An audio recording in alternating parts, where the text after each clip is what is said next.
Olá, sejam todos bem-vindos ao canal Política e Evangelho.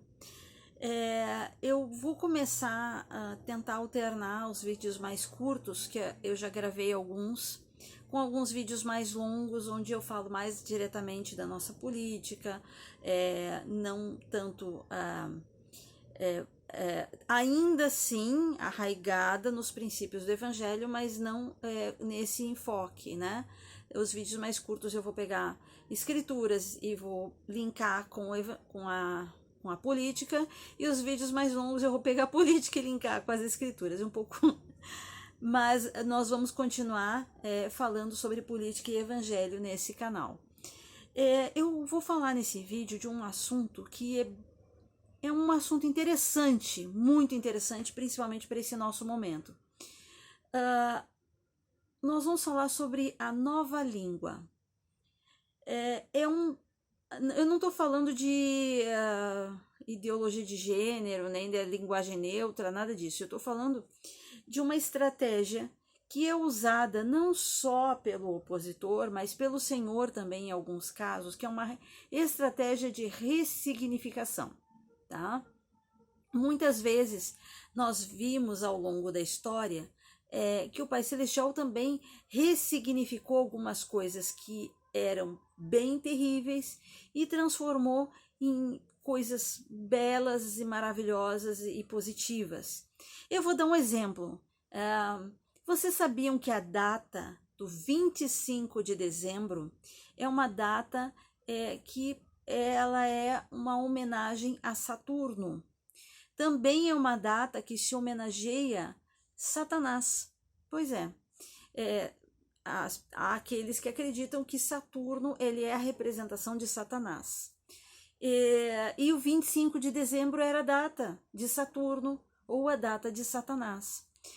Veja bem, Jesus Cristo ele não nasceu no dia 25 de dezembro. Né? Nós sabemos disso, nós como membros da igreja sabemos que Jesus Cristo nasceu em outra data. Mas essa data foi ressignificada. E hoje, quando a gente fala em 25 de dezembro, a gente lembra do quê? Do nascimento do Senhor Jesus Cristo, do nascimento daquele verbo, né, que criou todas as coisas e nasceu nessa terra para nos salvar. Então é uma data que foi ressignificada, é uma coisa fantástica. Essa ressignificação de termos, de marcos históricos, de termos, ela é uma coisa muito antiga. Só que não é só o Senhor que ressignifica as coisas ruins e transforma em coisas boas. O opositor faz esse trabalho e faz esse trabalho muito bem. E faz esse trabalho com uma sutileza muito grande e às vezes a gente não se dá conta. De termos que são ressignificados e que muitas vezes dentro da política e também dentro de algumas entidades religiosas se diz uma coisa para um público e dizendo outra coisa para outro público. Então você tem um discurso só, mas que tem a estratégia diferente para dois públicos diferentes. Eu vou dar exemplos, tá? Primeiro eu vou dar um exemplo de ressignificação e de como isso vem acontecendo ao longo do tempo. Um exemplo de ressignificação é a palavra amor.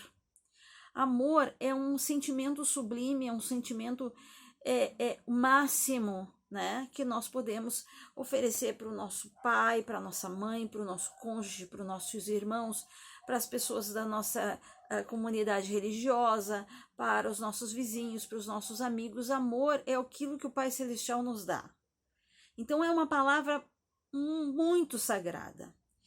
E eu era criança, né, e eu sempre ouvia falar nessa palavra, para mim ela tinha um significado muito importante. Quando eu vi numa novela a pessoa falando assim, porque fulano foi fazer amor, né, com a pessoa e fazer amor, eu digo, gente, mas amor é um sentimento, a gente não faz um sentimento, eu vou fazer saudade, eu vou fazer tristeza, não, a gente sente, né? A gente não faz um sentimento. Por que eles estão dizendo que vão fazer?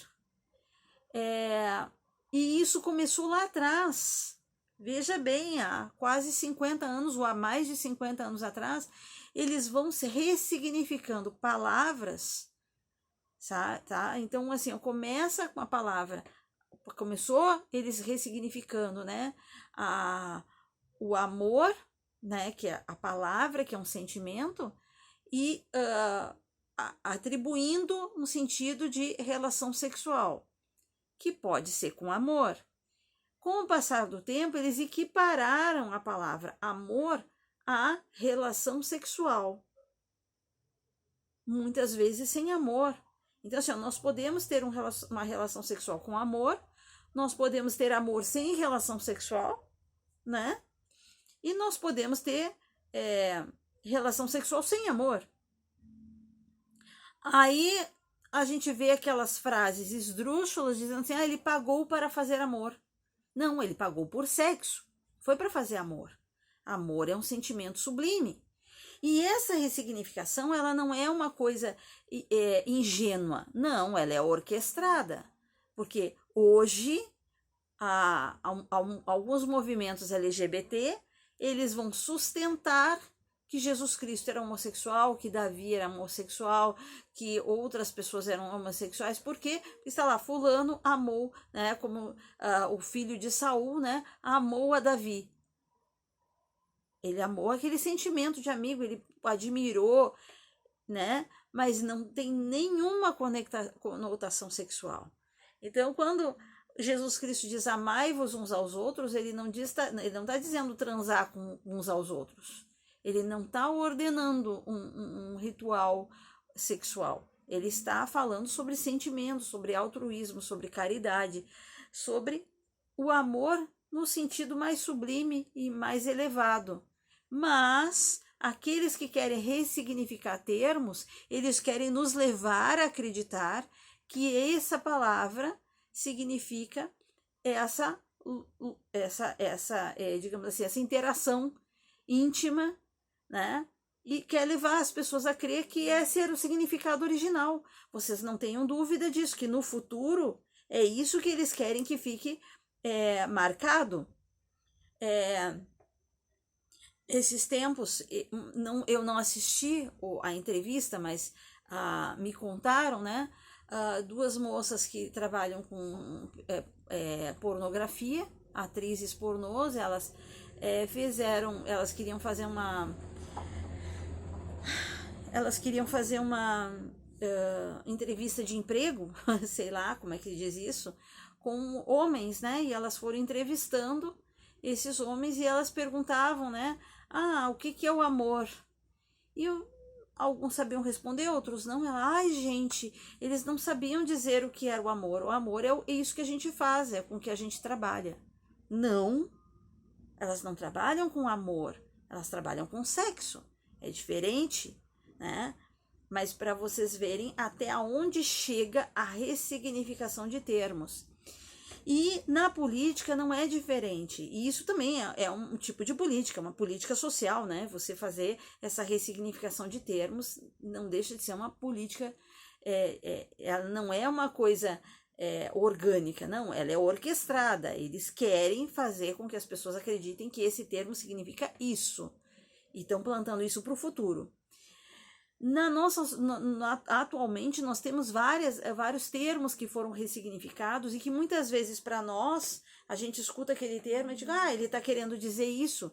Na verdade, ele está querendo dizer isso para um público e está dizendo outra coisa para um público diferente.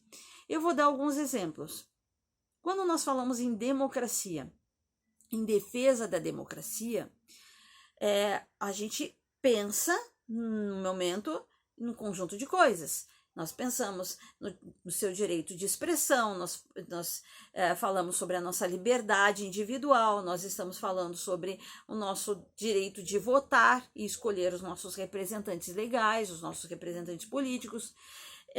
Tem um conjunto de coisas que compõem uma democracia. Mas tem um grupo de pessoas que ressignificou esse termo. Que democracia não é mais isso. Eles começam dizendo, mas democracia é ter comida para todos. Democracia é ter não sei o que para todos. Democracia... E aí é que a sementinha vai se colocando, porque aí eles começam a falar nos direitos de um grupo, de uma minoria. O grupo, não sei o que também, né? Isso é democracia. Se nós deixamos o tal do grupo fazer não sei o que lá, isso é democracia. Nós precisamos trabalhar os direitos do grupo tal, porque isso é democracia. E aí, a democracia, num modo cru de dizer e duro, a gente poderia dizer que a democracia é a ditadura da maioria. A maioria das pessoas quer determinada coisa e elas acabam impondo isso às minorias. Existe um grupo que quer dizer que não, democracia, tu tem que ter respeito pelas minorias. Então, as minorias é que tem que mandar na maioria. E tu vai tendo uma ressignificação das coisas aí. Quando nós colocamos isso e quando começa a fomentar isso, os direitos das minorias fazem parte da democracia, porque o direito da minoria é que eles chegam ao ponto de ressignificar a palavra democracia para comunismo. Por que eu posso afirmar que a palavra democracia ela foi ressignificada para significar comunismo? Quando nós falamos em democracia, nós pensamos nesse conjunto de coisas. Então, como é que nós vamos justificar que a China ela se chama República Democrática da China? República Democrática. A maioria dos países comunistas possuem a palavra democracia na sua constituição, no nome do país, tá? Então, quando eles falam, quando, por exemplo, um líder da esquerda diz assim, que na Venezuela tem excesso de democracia, ele está falando de comunismo. Eles estão chamando o comunismo de democracia. Mas em Cuba tem democracia até demais, porque lá todo mundo come igual, todo mundo veste igual, todo mundo é igual, todo mundo tá igual. E isso é democracia. E eles querem incutir que comunismo é democracia. Então, quando um líder, determinados líderes falam, nós vamos defender a democracia, para um grupo ele está dizendo, não, eu sou bonzinho, eu vou defender a democracia. Para o outro grupo, ele está dizendo, eu vou defender as ideias socialistas e as ideias comunistas. Ele está dizendo isso. São dois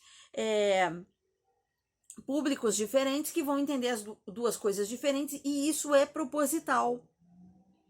Eu posso aqui elencar uma série de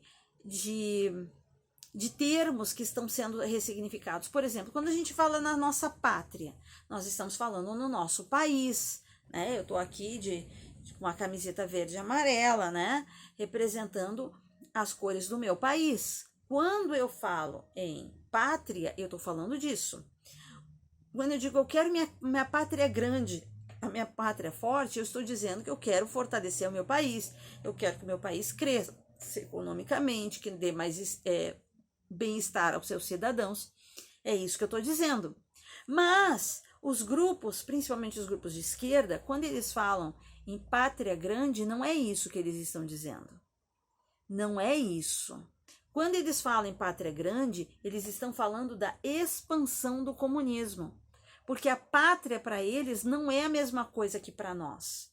Não é o teu país. A pátria para eles é o socialismo. Quando eles dizem que eles querem a pátria grande, eles querem expandir o socialismo. Eles falam muito do imperialismo americano, né? Que os Estados Unidos é um país imperialista porque eles expandem, que não sei o quê, que eles vão para outros países, que eles fazem comércio, eles vendem as coisas e tal. Mas se nós formos observar, os países onde os Estados Unidos interviu militarmente, todos esses países eles devolveram os seus governos para os seus povos. Alguns países foram incorporados aos Estados Unidos, como por exemplo, acho que a Porto Rico foi incorporado aos Estados Unidos porque a população votou num referendo ou num plebiscito, eu não sei, mas houve uma votação e a maioria das pessoas queriam que o país fizesse parte dos Estados Unidos. Então, assim, ó, nós vemos que eles vivem essas coisas. Agora, os países de linha socialista, não. Nós vemos a Rússia incorporou diversos países lá depois da Segunda Guerra. Ela foi incorporando, e não interessa se os países queriam fazer parte da Rússia ou não, ela foi incorporando igual. E isso é a pátria grande. Quando nós vemos a China está ameaçando Taiwan. A China pegou Hong Kong, mesmo tendo assumido um compromisso internacional de permitir que Hong Kong continuasse sendo uma democracia de verdade, mesmo assumindo compromissos internacionais de respeitar a independência de Hong Kong, ela foi lá e tomou Hong Kong. Tomou Hong Kong, está tentando tomar Taiwan, quer ameaça as Coreia do Sul e a Coreia do Norte, de incorporação. A Coreia do Norte é mais fácil, porque daí eles fazem uma aliança, né? Mas existe todo o Japão, e ela quer fazer um bloco asiático, e ela quer tomar conta mesmo desses países. Ela está se preparando para isso, ela está se preparando militarmente para isso. E isso é a pátria grande. Aqui na América Latina é a URSAL, né? A União das Repúblicas Socialistas da América Latina, a URSAL, né? Essa é a intenção, é transformar toda a América do Sul em socialista e aí fazer uma pátria grande, né? Junto com Cuba e mais alguns países da América Central, e ir se expandindo até que toda a América Latina seja um grande bloco socialista. E não é à toa que aí, quando tu vê governos de esquerda no Brasil mandando dinheiro, injetando dinheiro lá fora. Assim como Fidel Castro lá atrás estava injetando dinheiro nos partidos de esquerda, levantando os partidos de esquerda, dando treinamento para os partidos de esquerda para poderem tomar o poder. E quando tomaram o poder, foram financiar os partidos de esquerda no restante da América Latina, da América do Sul. Né? Não é à toa que construíram o porto em Cuba, aeroporto, e foram fazer um metrô em Caracas, e não sei o quê, porque eles não consideram o Brasil a sua pátria. Eles consideram todo o entorno governado por governos de esquerdistas como a sua pátria. Então, tirar dinheiro do Brasil e mandar para Venezuela, e mandar para Moçambique, mandar para Cuba e mandar para não sei aonde, isso faz parte. Eles acham que é isso mesmo. Então, quando um esquerdista diz, nós queremos a pátria grande, a pessoa que é brasileira, ela diz, viu, ele quer a pátria grande. Não, ele quer a pátria socialista grande. É isso que eles querem, é essa expansão que eles querem fazer. Então, nós temos que pensar, né, nessa ressignificação de termos. Eu posso aqui ficar muito tempo falando de diversos termos que para umas pessoas significa uma coisa, para as outras pessoas significa outra. Tá? Nós precisamos nos alertar para isso, para ressignificação de termos. Quando a gente escuta um líder falando sobre direitos reprodutivos, nós temos que tratar da política dos direitos reprodutivos, nós pensamos, nossa, os direitos da gente se reproduzir, da gente ter filhos, da gente, né, crescer e multiplicar. Não é isso que eles querem dizer. Eles dizem isso para nós, para nos fazer acreditar que eles são bonzinhos. Quando eles falam em direitos reprodutivos, eles estão falando em aborto. É isso que está sendo dito. Para uma parcela que entende o que eles estão falando em aborto. Para nós, eles estão sendo os bonzinhos. Então, direitos reprodutivos é aborto. Quando nós falamos sobre o agronegócio, quando eles dizem assim, nós precisamos preservar a natureza. Pô, legal, eu também quero que preservem a natureza, né? Afinal de contas, a gente vive nesse planeta, a gente quer nossa natureza bem legal, né? Só que não é isso que eles estão dizendo. Quando eles dizem precisamos preservar a natureza, eles estão dizendo nós precisamos combater o agronegócio. É isso que eles estão dizendo. Então a gente precisa entender o que está por trás do discurso. Quando se estuda, né, eu estudei com o professor Lopes, uma cadeira da faculdade, uma cadeira de cultura, ele falava sobre ideologia, que é a ideia por trás da palavra, estudo das ideias por trás das palavras. E quando a gente vai estudar as ideias por trás das palavras, a gente vai vendo que tem algumas ideias que são colocadas por trás das palavras, das expressões, que levam um grupo a acreditar que é uma coisa, mas na verdade eles estão falando para um outro público uma coisa diferente, tá? Então, quando nós falamos em diversidade, o que a gente pensa? Nós estamos pensando nas pessoas com deficiência, nós estamos pensando em mulheres e homens, nós estamos pensando em pessoas de todas as etnias. Quando esse grupo fala em diversidade, eles estão falando de minorias, tá? De grupos que eles podem usar como massa de manobra e braços armados, braços violentos que fazem pressão política para mudar a nossa cultura, para mudar os nossos costumes, para mudar a nossa moral. Então, esses braços, eles podem ser tanto o movimento negro, quanto o movimento LGBT, quanto o movimento feminista. Quando se fala em liberdade para as mulheres, nós estamos falando, na verdade, o que eles estão falando é libertinagem.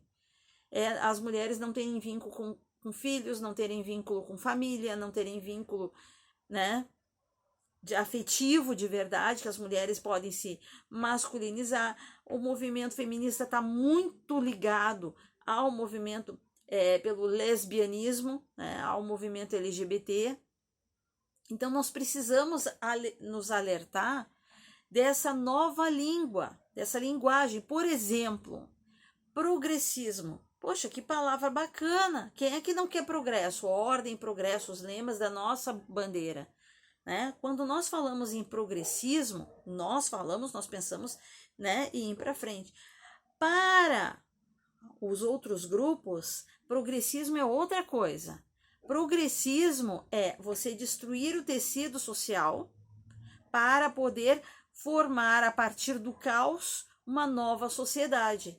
Então, o progressismo, na verdade, que eles falam, é a destruição dos valores, destruição da beleza, destruição das artes. Não é à toa que eles fomentam tanto esses funk.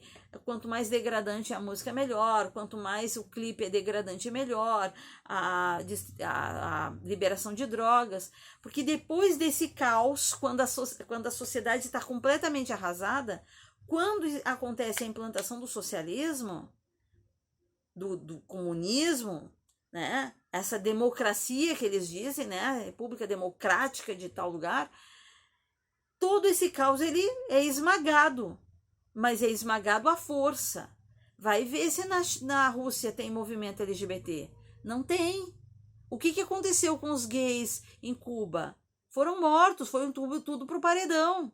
O que acontece com o movimento LGBT, ou movimento feminista? Na Rússia, esses tempos, estavam lá um grupo musical de feministas, umas 5 meninas, tocando umas músicas, uns rock louco, chegou a polícia e, sentando cacetete nelas. Mas sem dó nem piedade, sem pensar, são mulheres, são meninas, são moças, não, nada.